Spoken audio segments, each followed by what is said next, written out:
20-ci əsrin sonunda alimlər sinir hüceyrələrində morfin ilə reaksiyaya girən xüsusi reseptorlar aşkar etdilər. Məlum oldu ki, bədənin özü tərəfindən ifraz olunan morfin var.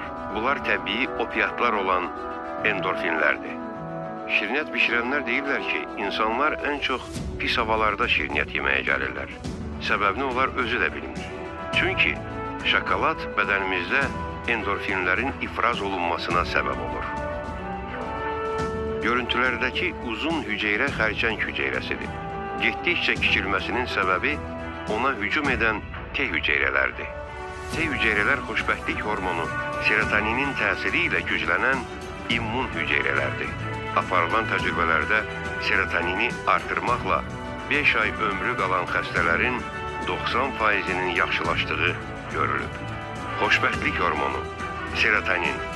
Serotonin beyindəki sinir impulslarının ötürücüsüdür. Ancaq o qana düşərkən hormon kimi təsir edir. İnsanın özünü yaxşı hiss etməyinə səbəb olur.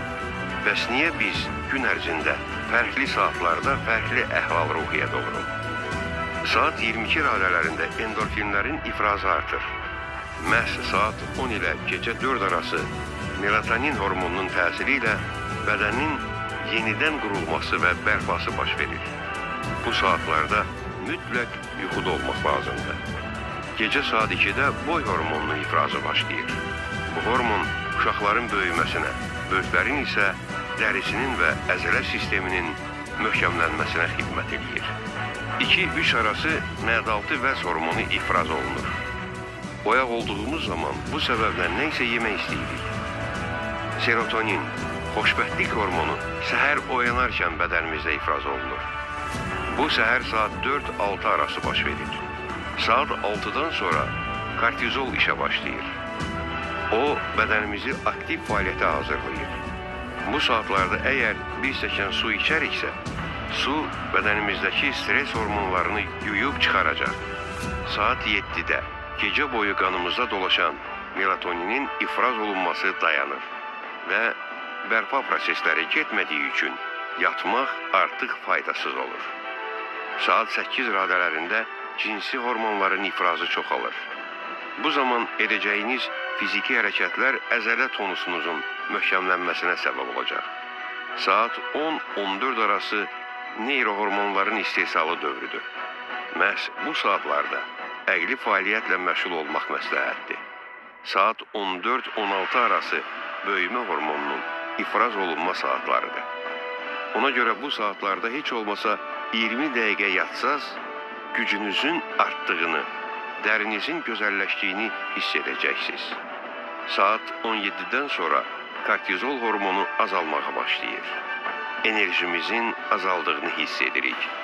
Saat 21-ə yaxın melatonin ifraz olunmağa başlayır. Asla-asla bədən temperaturumuz azalır. Bu səbəbdən ürəyimizdən isti yataq keçir. Orqanizm yatmağa hazırlaşır. Bu, bizim bədənimizin işləmə mexanizmi, biyoloji saatıdır. Düzenli həyat, rejimli həyat ən mühüm bir faktordur. Bugün bizim ən böyük problemimiz nədir? Bugün insanlar o qədər informasiya ilə yüklüdürlər və o informasiyanın içində də o qədər negativ mesajlar var ki, bu da birbaşa insanın əhvalına təsir göstərir. Bugün cəmiyyətdə insanların ən böyük problemlərindən biri nədir? Yuxu problemidir. Və o yuxuya təsir göstərən ən böyük faktor nədir? Mobil telefondur.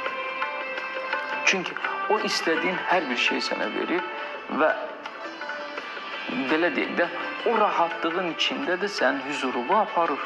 Bunu qəbul eləmək lazım. Rejim insanı insan kimi formalaşdıran ən böyük faktordur. İnsanın rejimi olmalıdır. Bu günlük rejim deyirsiniz, həftəlik deyirsiniz, aylıq deyirsiniz, nə deyirsiniz deyin. Bir insanın rejimi olmalıdır. İkinci bir vacib məqam insanın düzenli bir həyat olmalıdır. Və düşünürəm ki, rejimin olması, insanın düzenli bir həyatının olması, o hormonların həm stabil saxlanmasında, həm də insanın insan kimi formalaşmasında çox böyük rol oynayır. Bir adamın haçan istəyərəm yataram, haçan istəyərəm duraram, haçan istəyərəm yemək yeyərəm, haçan istəyərəm gəzərəm. Bu özgürlük bu azadlıq deyil. Xeyr. Azadlıq bu cür olmur.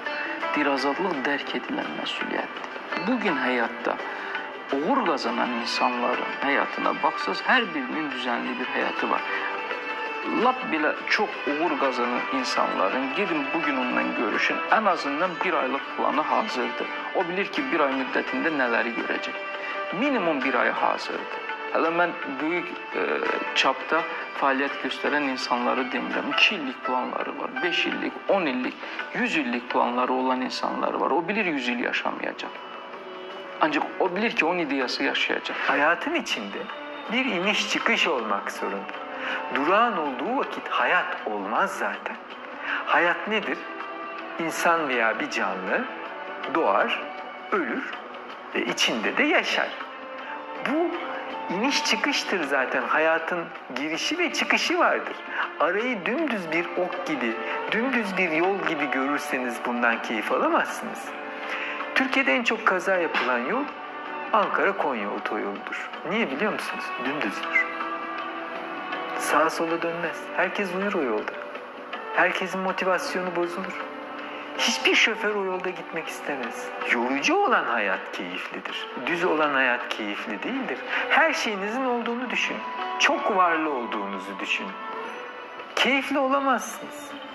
Keyifli olmak için ara sıra çocuğunuz hastalanacak, iyileşecek. İyileşmesinden mutlu olacaksınız. Onun hastalığı size adrenalin salgılatacak. Oturan bir insanın, her şeyi elde eden bir insanın, her şeyi var olan bir insanın da çok mutlu olma şansı yoktur. Mutluluk için mutlaka bir düzergah lazım. Bir yere gidiyor olmanız lazım. Çok varlı insanların hayattan keyif almamasının ana sebebi budur.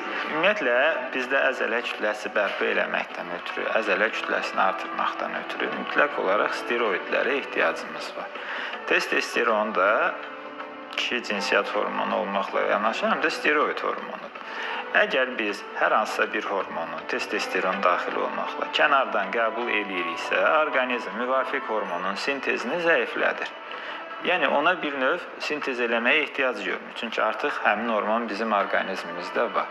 Və bu proses uzun illər, aylar davam eləyirsə, artıq həmin hormonları sintez eləyən müvafiq endokrin vəzlərin özlərinin funksiyası pozulur və insanlar onların çatışmazlığından əziyyət çəkməyə başlayır.